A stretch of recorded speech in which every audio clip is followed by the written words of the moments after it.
잘 지냈죠? 네. 특별히 상훈 씨 반갑습니다. 네. 아, 예, 예. 변화가 없군요. 네, 예, 예.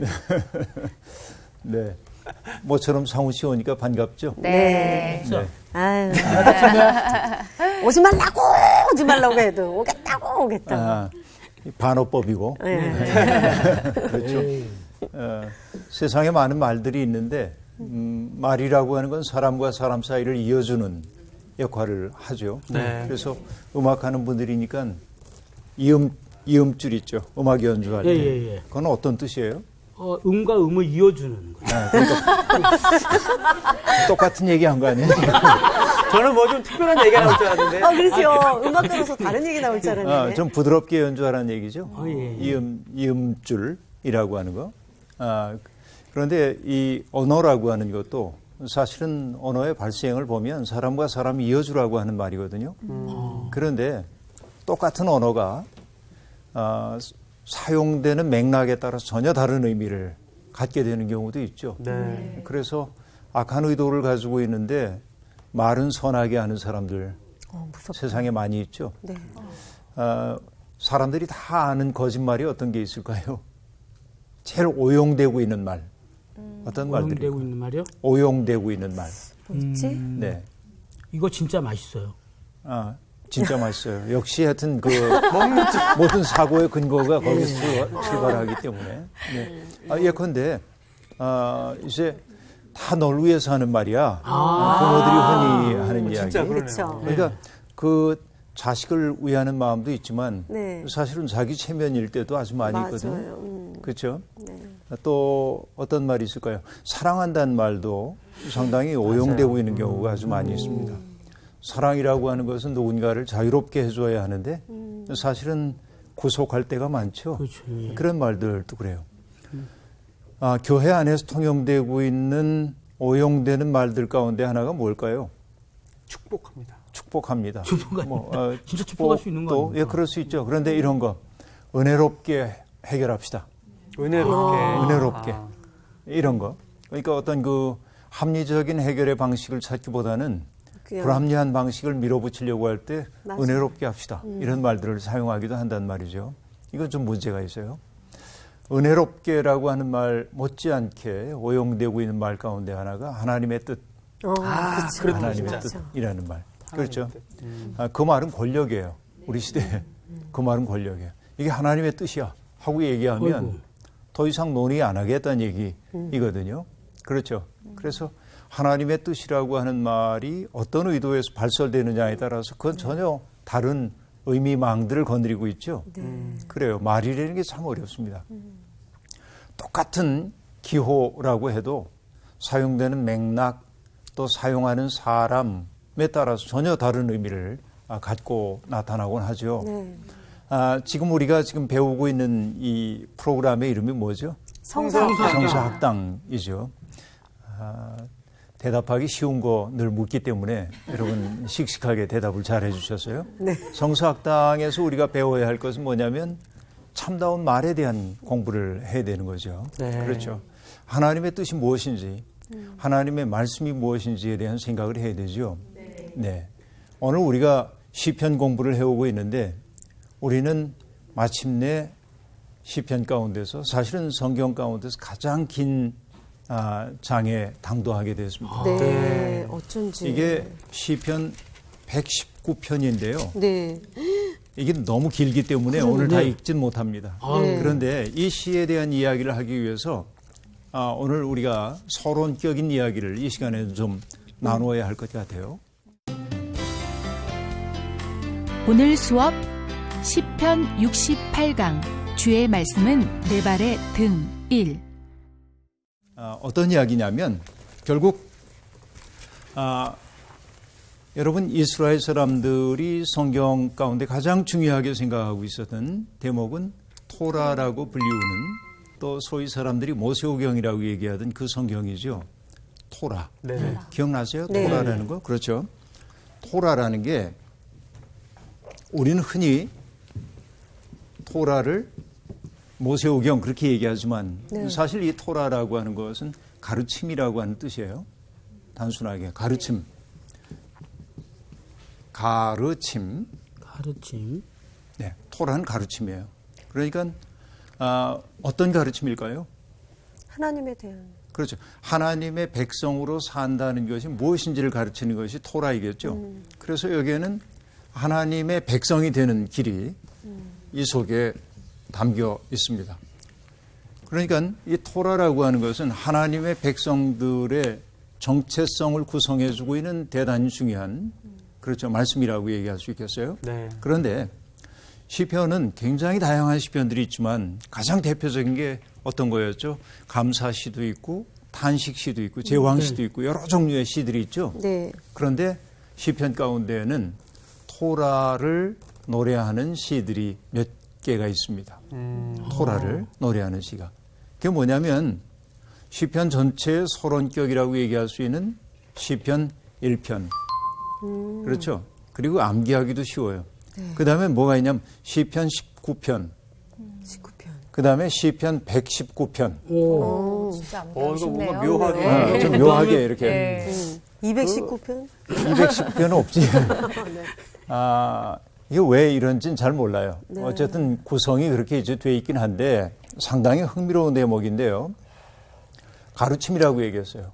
하나님의 뜻이 무엇인지에 대한 가르침이죠. 여러분은 대개 하나님의 뜻을 어떻게 알아차리죠? 하나님의 뜻인지 아닌지를 어떻게 분별하죠? 그렇게 물어보시니까 할 말이 없네요. 말씀으로. 그냥 성경에서. 성경에서. 네.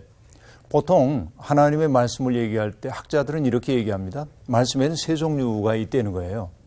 첫째는 우리가 잘 아는 말씀은 뭐가 있죠? 상훈 씨 얘기한 대로 성경 성경 말씀. 말씀. 이거를 기록된 말씀. 기록된 말씀. 기록된 그렇게 말씀. written word of God이야. 네. 쓰여 있는 기록되어 있는 말씀이에요. 그런데 하나님의 말씀은 이렇게 쓰여 있는 것만 있는 것이 아니고 또 하나는 뭐냐면 하나님의 말씀의 대언자들을 통해서 선포된 말씀. 선포된 말씀. 그렇죠. 선포된 말씀. 우리가 흔히 설교라고 얘기하는 그것도 하나님의 말씀이죠. 교회에서도 설교하겠다고 하지 않고 하나님의 말씀 이제 대언하시겠습니다. 뭐 이렇게 얘기하죠. 그러니까 하나님의 말씀이에요. 그것도. 또 하나가 있는데 그것이 뭐냐면 육신이 되신 말씀이에요. 누구죠? 예수님. 예수 그리스도. 그렇죠. 그래서 기록된 말씀, 선포된 말씀, 또 육신이 되신 말씀. 이렇게 세 수로 말씀을 나누어 설명할 때가 있습니다. 그러니까 우리의 기준은 언제나 어떤 것이어야 하냐면 기록된 말씀, 그리고 선포된 말씀, 그리고 육신의 말씀. 육신이 되신 말씀. 이걸 기준으로 삼아야 돼요. 그런데 문제는 선포된 말씀이 항상 기록된 말씀을 바탕으로 해서 선포되지만 네. 왜곡될 가능성이 대단히 많이 있어요. 네. 이게 분별력이 우리에게 필요한 까닭이 거기에 있죠. 그러니까 성경에 이렇게 나옵니다 하고 얘기를 했는데 성경의 맥락 속에서는 그런 뜻이 아닌데 자기의 뜻을 강화하기 위해서 성경 말씀을 권위로 갖다 쓸 때가 있단 말이죠. 예, 예. 그야말로 오용될 수 있는. 오용되는 거죠. 성경의 말씀은 오용되기 쉬운 말씀이라고 볼 수 있어요. 그래서 우리에게 정말 중요한 것이 영적인 분별력이라고 얘기할 수 있겠죠. 네. 그런데 여러분, 존 웨슬리라고 하는 18세기에 종교 개혁을 했던 분이 있습니다. 이 존 웨슬리라고 하는 분은 우리가 영적인 분별력을 갖기 위해서 하나님이 인간에게 주신 네 가지의 도구가 있다고 얘기를 했어요. 그 네 가지의 도구가 뭐냐면 이렇게 얘기할 수 있습니다. 먼저는 하나님의 말씀이죠. 금방 우리가 얘기했던 그 말씀이란 말이죠. 또 아주 중요한 것 가운데 하나는 교회 전통입니다. 그렇죠. 2000년 역사를 통해서 교회가 정통적 가르침으로 얘기해왔던 것들이 있잖아요. 네. 종교회의를 통해서 이거는 예수 그리스도의 참다운 가르침에 해당 안 돼. 그래서 배제하고 바로 이거야 하고 꼭 붙들어 왔던 교회 전통들이 있죠. 그 전통을 우리가 참조를 해야 해요. 그렇죠. 그래서 전통이 녹아 들어간 것들이 교리라고 얘기하기도 하죠. 교리. 그렇죠. 그런데 여러분 우리가 잊지 말아야 할 것은 뭐냐면 교리라고 하는 것은요. 라틴어로 보면 도구메인이라고 한 말인데 그래서 도구마라고 얘기해. 교리를. 그런데 도구메인의 뜻은 근사치 그런 뜻이에요. 그렇지. 정확하게 들어맞는 게 아니라 비슷한 얼핏하게. 거지. 비슷한 거지. 그러니까 이 교리라고 하는 것을 금과 옥조로 여기는 순간 우리의 신앙적 경험이 왜곡될 수도 있다 하는 얘기죠. 네. 그러니까 이것이 우리 잘못되지 않도록 해주는 최소한의 기준이 되어주지만 네, 네. 그것 자체를 딱딱하게 이제 적용하려고 할 때는 언제나 문제가 생길 수 있다. 그런 얘기예요. 그런데 하나님은 말씀과 전통을 통해서도 말씀하시지만 하나님은 우리에게 직접 말씀하시기도 합니다. 우리의 내면 속에 말씀하시죠. 그 하나님의 뜻을 내가 내면 속에 느꼈어. 이걸 뭐라고 얘기하죠? 체험. 네. 그렇죠. 체험이라고 하는 부분이 있습니다. 그렇죠. 이건 뭐 경험이라고도 얘기할 수 있는데 체험이라고 얘기를 하십니다. 체는 몸체자니까 그렇죠. 내 몸으로 깨닫는 거예요. 체험의 부분이 중요하죠. 그렇죠. 이 체험이 없다고 한다면은 언제나 이렇게 얘기하게 되는 거죠. They say 그들은 말하기를 예수가 누구라고 합니다. 이렇게 말하죠. 그러나 체험이라는 건 뭐야? 내 속에 내면화하는 거죠. 그것이 체험의 요소는 정말 중요하다. 그런데 하나님이 하나님의 말씀을 분별하기 위해서 인간에게 주신 네 번째 도구가 있습니다. 그게 뭘까요? 침묵.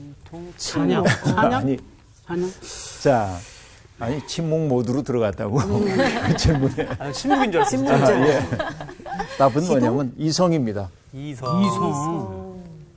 하나님은 인간에게 이성의 능력을 주신 거예요. 그렇죠? 이성의 능력을 우리에게 주셨어요. 그러니까 인간은 이 이성이라고 하는 것은 사실은 판단력과 관련이 되는 것이죠. 그렇죠? 그래서 이 네 가지가 유기적으로 잘 돌아가야 합니다. 맞아요. 어떤 교회에서는 전통만을 중시하고요. 그렇죠? 그러니까 성경 말씀보다도 전통을 더 중시하는 교회 전통도 있었습니다. 어디라고 얘기 안 하겠지만 네, 네. 그래요. 네. 또 어디에서는 뭐냐면 말씀이나 전통 싹 무시하고 요거만 강조하고 있는 데도 있습니다. 이건 좀 문제가 있죠. 네. 그런데 이걸 무시하고 이것만 강조해서 하나님의 말씀을 판단하려고 하는 태도도 있습니다. 이것도 그다지 건강한 건 아니라고 볼 수 있어요. 이 넷은 항상 같이 가야 합니다. 그런데 가장 중요한 핵심은 어디에 있냐면 여기에 있죠. 하나님의 말씀이라고 얘기할 수 있어요. 그렇죠? 수천 년 역사를 통해서 그 말씀이라고 하는 것은 수많은 사람들의 삶을 통하여서 경험됐던 것들이 문자화돼 가지고 남아있는 것이죠. 그렇죠. 그러니까 그 언어 속에 담겨있는 수많은 삶의 이야기들이 그 속에 담겨있는 거죠. 고전이 왜 고전인 줄 아세요? 고전의 운명이 두 가지가 있습니다. 하나는 뭐냐? 고전은 모든 사람들이 다 알아요. 예를 들어서 세르반테스의 책 그 명작이죠. 돈키호테 그럼요. 이렇게 얘기하면 돈키호테 그럼 다 알아요, 여러분. 그렇죠. 네. 근데 돈키호테 읽어본 사람 별로 없어. 진짜 그러네. 한 번씩 뭐 만화 같은 걸로 이렇게 보고. 네, 문제는 그런 데 있는 거죠. 이 고전의 운명은 모든 사람이 아는데 읽는 사람은 별로 없다는 거예요.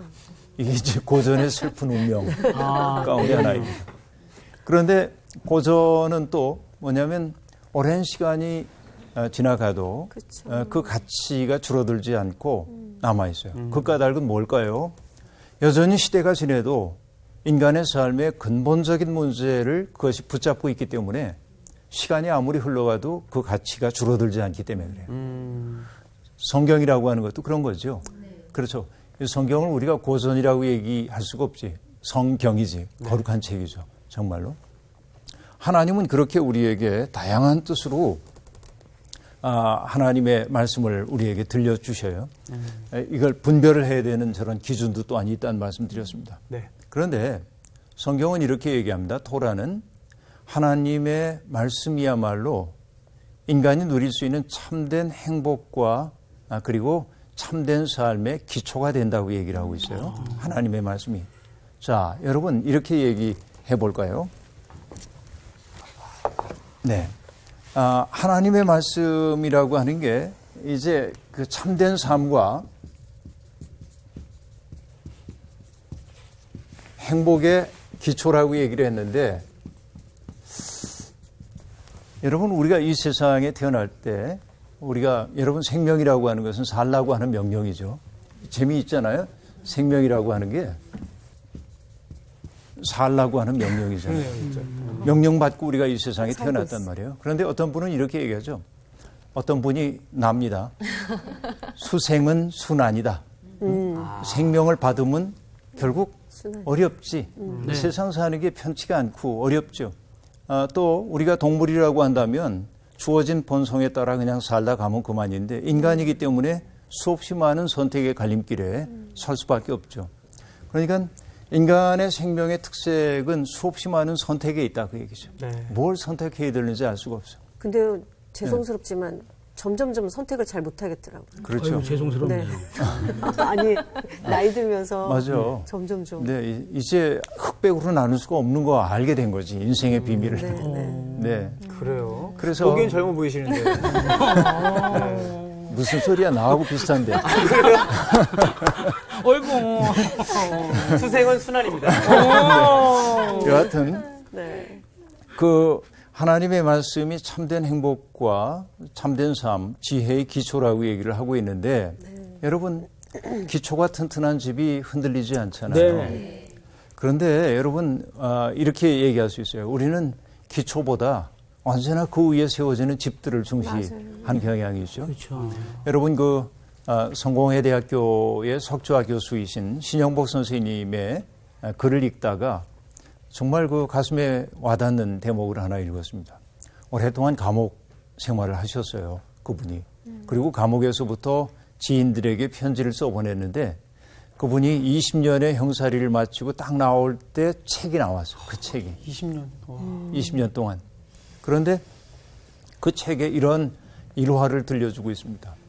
함께 감옥살이를 하고 있던 사람 가운데 목수 한 사람이 있었습니다. 김목수라고 하는 분인데요. 그런데 그분과 만난 이 신영복 선생님의 놀라움입니다. 대개 우리는 집을 그리면 어떻게 그리죠? 그렇게 그리죠. 이렇게 그리죠? 네네. 이렇게 그렇죠. 지붕부터 그리고 네. 벽하고 이렇게 창하고 대개 그렇게 그리죠. 그런데 그 김목수는 마당에서 운동하기 위해 나왔을 때 언제나 집 얘기를 하면 집을 짓는 순서로 그려. 이렇게. 그렇죠. 목수시니까. 이렇게.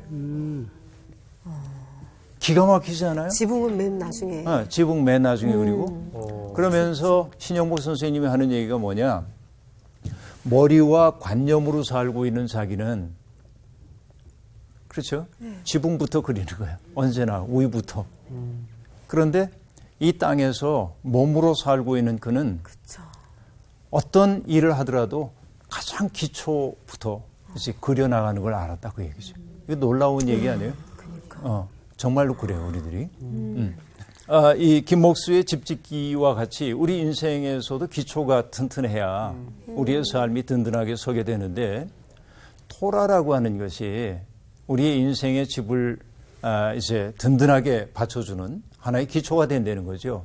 그래서 아까 얘기한 대로 토라 시편이라고 얘기할 수 있는 게 대표적인 게 셋이라고 얘기했죠. 네. 1편, 19편, 그다음에 119편 그렇게 얘기를 했는데 자 여러분 시편 1편의 3절이 이렇게 얘기합니다. 그는 시냇가에 심은 나무가 철을 따라 열매를 맺으며 그 잎사귀가 마르지 아니함 같으니 그가 하는 모든 일이 다 형통하리로다 하고 말하고 있는데요. 그렇죠? 그러니까 그는 어떤 사람이에요? 밤낮으로 주님의 율법을 묵상하는 사람이죠. 그 사람이 그렇게 복이 있대요. 주님의 말씀을 밤낮으로 묵상하고 있는 사람이 마치 뭐와 같냐? 시냇가에 남은 나무와 같아서 그렇죠? 네. 그래서 철 따라 열매를 맺게 된다. 이렇게 얘기했어요. 19편에 보면 여호와를 경외하는 도를 얘기하면서 그게 얼마나 아름다운지에 대한 얘기를 하는데 이렇게 얘기합니다. 금, 곧 많은 순금보다 더 사모할 것이며 꿀과 송이꿀보다 더 달도다. 그렇게 말합니다. 하나님의 말씀이 그렇게 달대요. 이제 우리가 공부해야 합니다만 119편은 이런 말로 시작합니다. 행위가 온전하여 여호와의 율법을 따라 행하는 자들은 복이 있으며 하고 말합니다. 그렇죠? 그런데 여러분 이 대목을 읽으면서 우리의 마음속에 약간 불편해. 거북한 게 있어.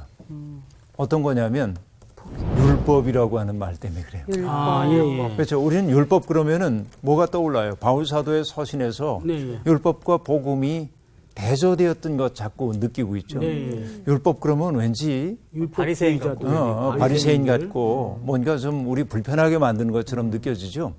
이게 율법으로 번역됐기 때문에 그래요. 이게 번역이. 그렇죠. 그런데 여러분 이 토라라고 하는 말을 율법으로 번역한 건데 이게 그렇죠. 이 토라라고 하는 말이 헬라어로 번역이 되면서 노모스라고 하는 말로 번역이 됩니다. 노모스. 그건 규정, 법규 뭐 이런 뜻이죠. 네. 그렇죠. 규정, 법규 이런 뜻으로 이제 번역이 이제 되는 거예요. 그러니까 규칙을 지킨다는 것은 여러분 내가 예를 들어서 운전을 할 때 규칙을 딱 지킨다고 한다면 나 스스로가 편하잖아요. 그런데 나는 규칙 지키려고 하는데 뒤에서 팡팡팡팡 그러고 너 왜 통과 안 해? 뭐 왜 규정 속도 지켜? 이러면은 마음이 좀 불편해지잖아요. 문 열고 나갔다 와야지. 그죠? 우리나라 사람들이 운전하는 습관만 좋아져도 네. 품성이 조금 좀 좋아질 것 같은 느낌이 급해요, 드는데 급해. 저는 품성이 좀 괜찮은 편입니다. 아, 잘 참으시는. 왜냐하면 운전을 안 하기 때문에. 여하튼 정말로 규정을 지키는 것이 편안하고 행복해야 하는데 규정 지키는 게 어렵게 느껴지기도 하거든요. 그렇죠. 그런데 여하튼 율법의 멍에를 연상시키기 때문에 여러분 이 율법이라고 하는 말이 우리에게 약간의 불편함을 줘요. 그러나 율법이라고 하는 말을 가르침으로 바꿔놓으면 하나님의 백성으로 살아가는 일에 대한 가르침으로 바꾼다고 한다면 그것을 늘 명심하고 산다는 것은 불편한 게 아니라 오히려 내 삶을 든든하게 세워줄 수 있는 기초가 되겠죠. 네. 여러분 그 토라에는 두 가지의 핵심이 있습니다.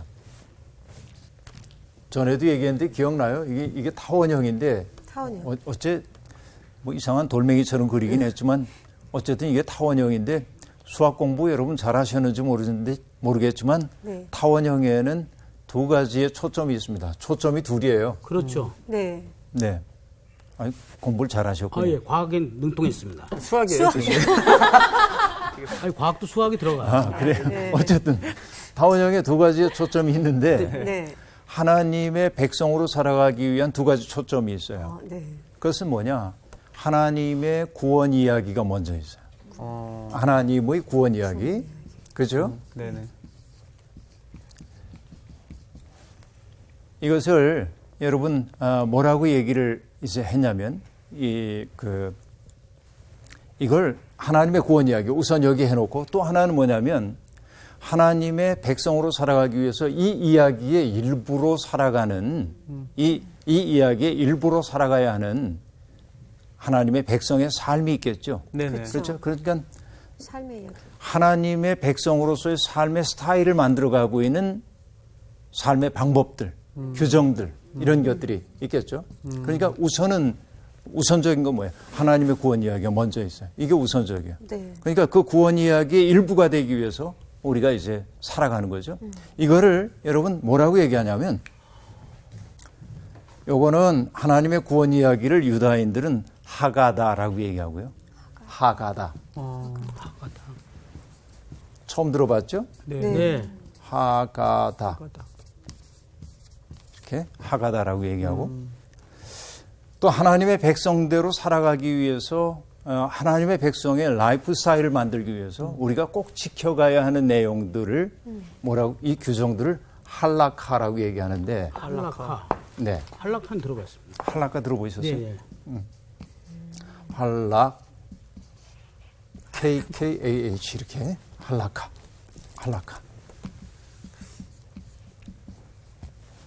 그러니까 여러분 이 타원형의 두 초점 얘기했었죠. 네. 그러니까 먼저 중요한 것은 뭐냐면 나의 라이프 스타일이 먼저 있는 게 아니고 하나님의 구원 이야기라고 하는 핵심이 먼저 있어요.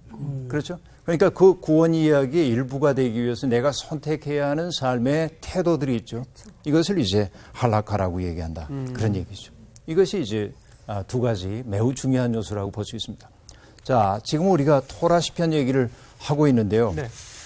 토라 시편에 어떤 그 대표격이라고 얘기할 수 있는 시편 1편을 잠깐 돌아가서 생각을 좀 해볼 텐데요. 여러분 한번 기억을 한번 해보기를 바라는데요. 새롭네요. 시편 1편 네. 한번 펼쳐보시죠. 네. 네. 시편 1편의 첫 구절은 복 있는 사람은이죠. 네. 그런데 사실은 뭐냐, 복이 있다 네. 이거죠. 시편 1편의 시작은 복이 있다라는 말로 시작되는 것을 알 수 있습니다. 그렇죠. 복 있는 사람은 어떤 사람이라고 얘기했냐면 토라를 묵상하는 사람이라고 얘기했어요. 그렇죠. 기억나시죠? 네. 묵상한다고 하는 것은 여러분 전에도 얘기했죠. 촛불 밝혀놓고 가만히 눈 감고 있는 게 묵상이 아니라 그 말씀을 내 속에 내면화하기 위해서 마치 동물들이 뼈다구 가지면은 냄새도 맡아보고 핥아보기도 하고 물고 좋아서 으르렁거리기도 하는 것처럼 네. 묵상이라고 하는 것은 그렇게 나의 전 존재를 투입해가지고 그 말씀을 내면화하기 위한 과정이에요. 그렇죠. 그렇게 살게 될 때 그 사람이 아까도 얘기한 대로 물가에 심은 나무처럼 철을 따라 열매를 맺는다. 그렇게 얘기를 했습니다. 네. 그러고 나서 이 복 있는 사람에 대한 얘기를 한 다음에 복 있는 사람과 대조되는 사람을 내놨었죠. 네네. 어떤 악인. 사람이요? 악인입니다. 악인은 그렇지 않으며 하고 얘기했죠. 네. 그래서 보면 항상 여러분 우리가 보색 대비라고 하는 말 있죠. 미술 네, 시간에 네, 우리 네. 배웠죠. 어떤 거예요 이게? 그 색깔들이 색깔, 그 색깔과 어울려 있을 때 가장 잘 드러나는 네, 색들이 네. 보색이라고 얘기할 수 있겠죠.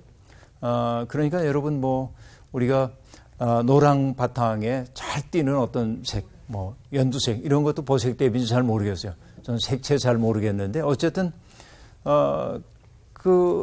뭔가 여러분 인상적인 것은 대조될 때 인상적이죠. 그래서 시편 1편은 상당히 기하학적 구조로 되어 있습니다. 긍정적인 진술이 나오고 부정적 진술이 나오죠. 복 있는 사람은 이렇다. 악인은 이렇다. 기하학적 구조로 이렇게 이제 얘기를 해나가고 있습니다. 그런데 그 두 진술을 쭉 얘기한 다음에 결론을 내려야 하는 부분에서 여러분 시편 1편이 이렇게 얘기를 합니다. 6절 보면요.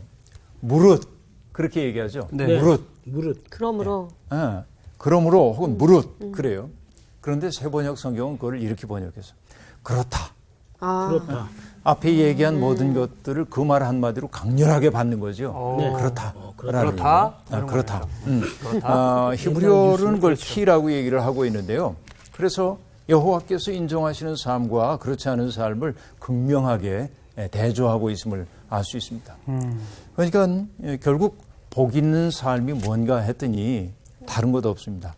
하나님과의 친밀한 관계를 늘 지향하는 것이고요. 또 다른 하나는 끊임없이 그분의 뜻을 내 삶을 통하여 추구하는 거예요.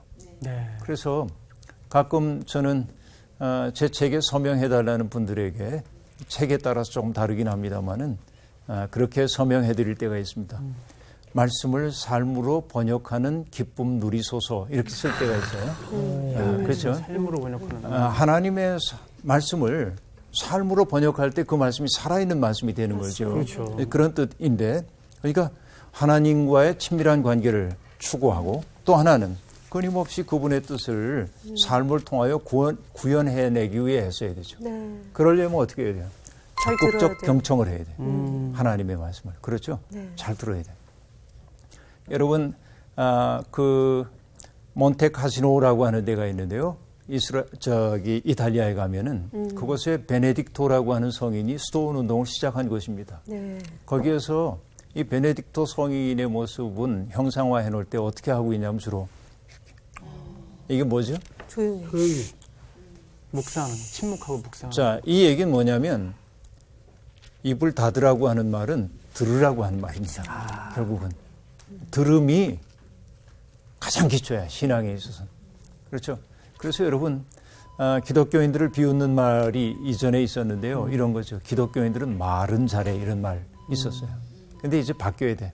기독교인들은 정말 경청의 대가야.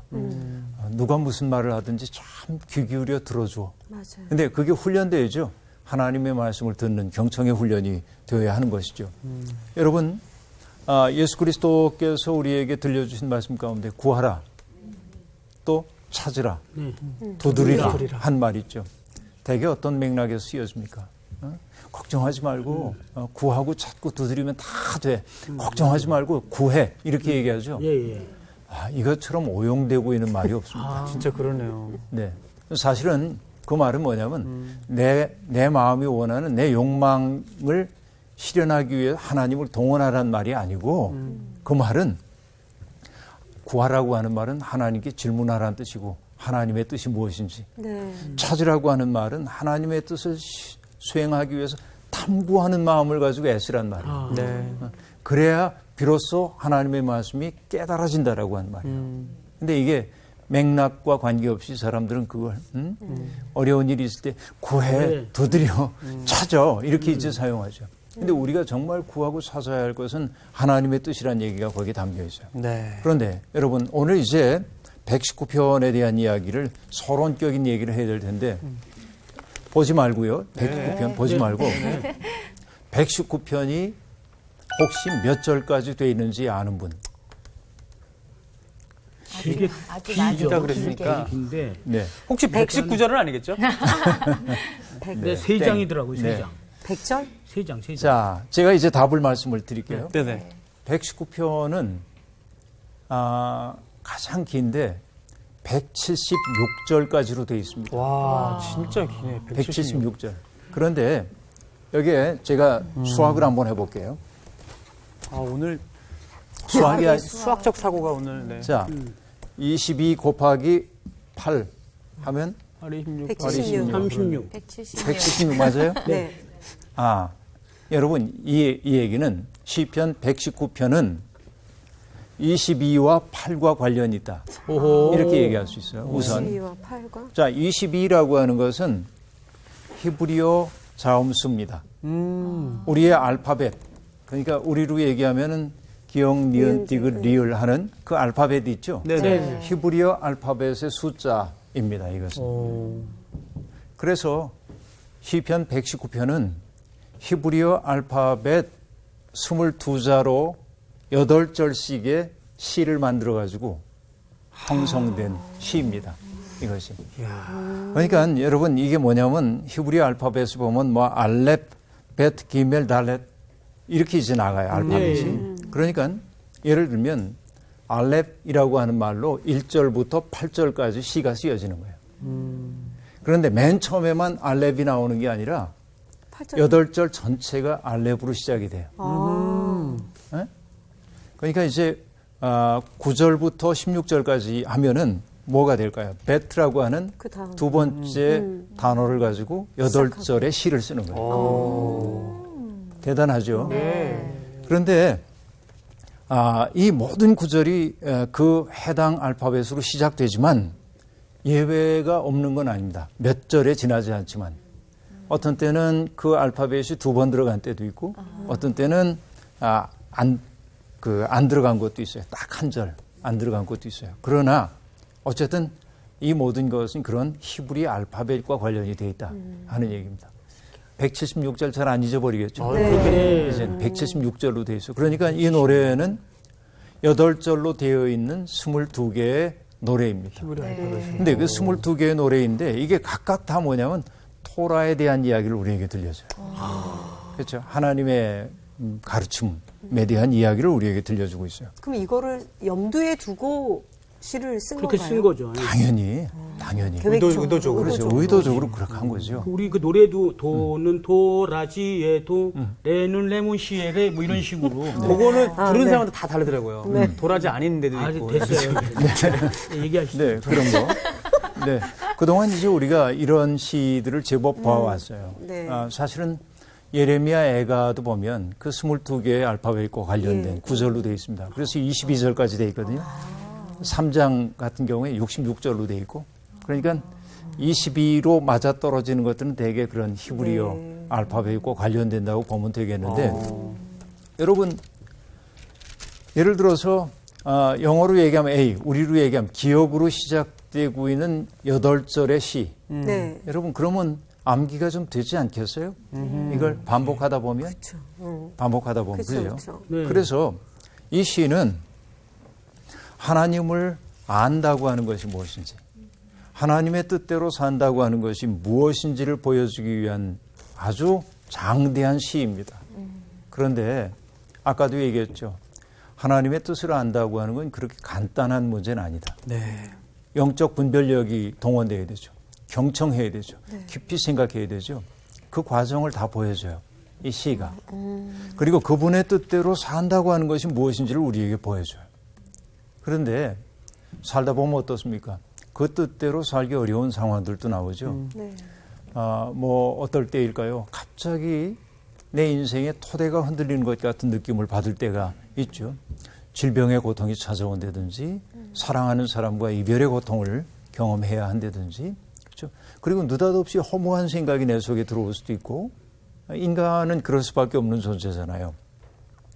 그때 어떻게 말씀과 더불어 그 삶의 곤경을 헤쳐갈 수 있는지에 대한 이야기가 119편은 도처에 다 담겨 있어요. 그러니까 하나님의 백성으로 살아가기 위해서 우리가 겪는 온갖 어려움에 대한 이야기도 나오고 있고 그 어려움 속에서 어떻게 그것을 극복할 수 있는지에 대한 이야기도 잘 등장하고 있다 하는 얘기입니다. 네.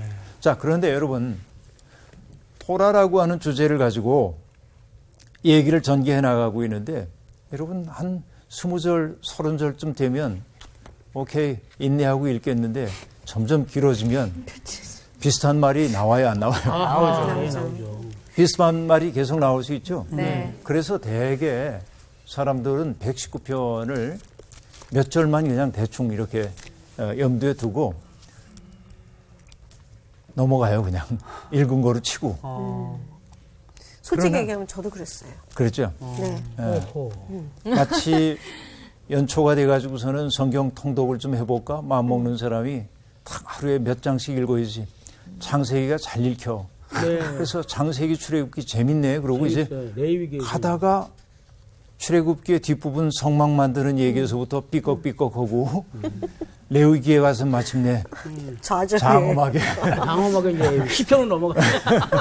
그런 경우들이 아주 많은데 사람들이. 그걸 그래서 풍자한 노래 중에 네. 창세기 박사라는 노래가 있어요.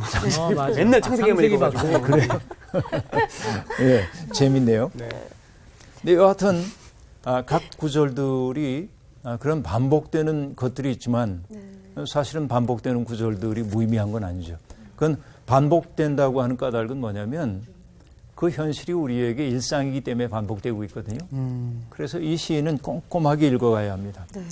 보통 그동안 공부를 할 때 시편 한 편을 가지고 1시간에 공부를 했는데 네. 오늘 우리가 서론격인 얘기를 하고 있지만 이 시를 4번에 나눠서 앞으로 공부할 겁니다. 아, 이번에 네 번 제대로. 계속 나와야겠다. 4번에 걸쳐서 119편을 공부를 하게 될 텐데 네. 그런데 이 시는 그런 의미에서 한 사람의 천재가 뭐 한다름에 쓴 시라기보다는 네. 집단 지성이 만들어낸 시입니다. 여러 공동체들이 이걸 어떻게 좀 수정해서 사람들의 그 귀에 닿도록 할까? 여러분, 글을 쓰는 사람들이 흔히 하는 일 가운데 하나가 자기가 쓴 글을 소리내서 읽어보는 거예요. 네. 그렇게 돼야 이게 입말이 거슬리지 않아야 그 말이 글이 제대로 됐다고 네, 얘기할 네. 수 있어요. 네. 그러니까 여기 시편도 똑같은 겁니다. 수도 없이 구술하면서 다시 수정하고 그래서 만들어진 결과물이에요. 근데 아쉬운 건 뭐냐면 금방 얘기한 대로 히브리어 알파벳을 전부 집어넣어가지고 22개의 노래를 만들었고 또 그 각 노래마다 8개의 해당 알파벳으로 시작되는 시였잖아요. 네네. 네. 번역하면 그 맛이 안 나와.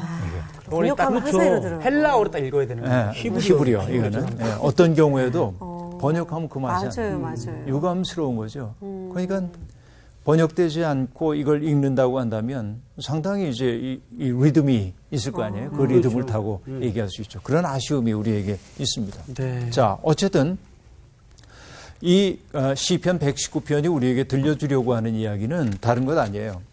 토라에 기반한 삶이 정말로 안전하다. 토라에 기반한 삶이 예측 가능한 삶이다. 토라에 기반한 삶이 완전하다 하는 얘기죠. 결국은 그 토라를 기초로 하는 그런 삶을 통해서 삶의 자유가 확보된다 하는 이야기를 우리에게 들려주고 있는 것이죠. 네. 그렇죠. 그래서 여러분 119편에 45절을 보면요. 이런 말이 나오죠. 내가 주의 법도들을 구하여 싸우니 자유롭게 걸어갈 것이오며 이렇게 말하죠. 결국 여러분 이 한 구절 속에 시편 119편의 핵심 내용이 담겨 있어요. 네. 결국 여러분 우리가 이 시를 읽는 까닭이 뭐냐? 자유롭기 위해서.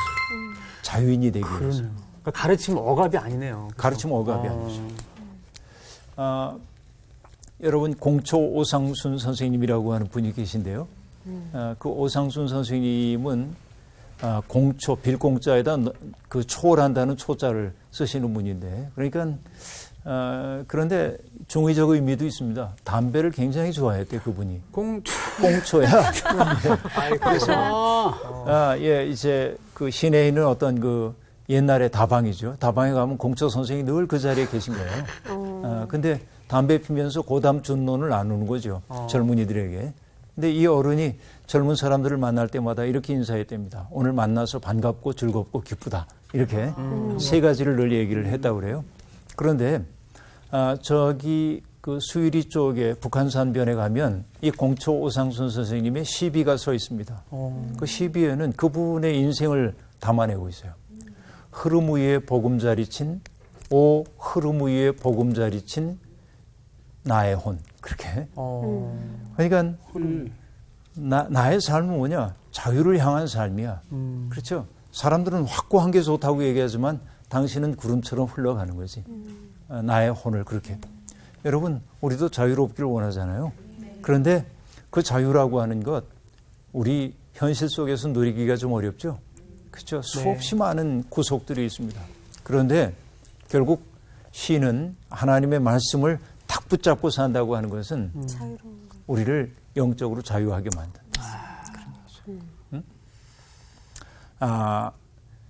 여러분 그 장자에도 그런 얘기가 나오거든요. 장자에도 보면 하나님께 매인 해방이라고 어떤 분이 해석을 해놨는데 재지현해 그렇게 얘기를 하고 있는데요. 그러니까 오로지 한 분에게만 내 삶을 붙들어 매면 다른 것으로부터 자유를 가질 수 있어요.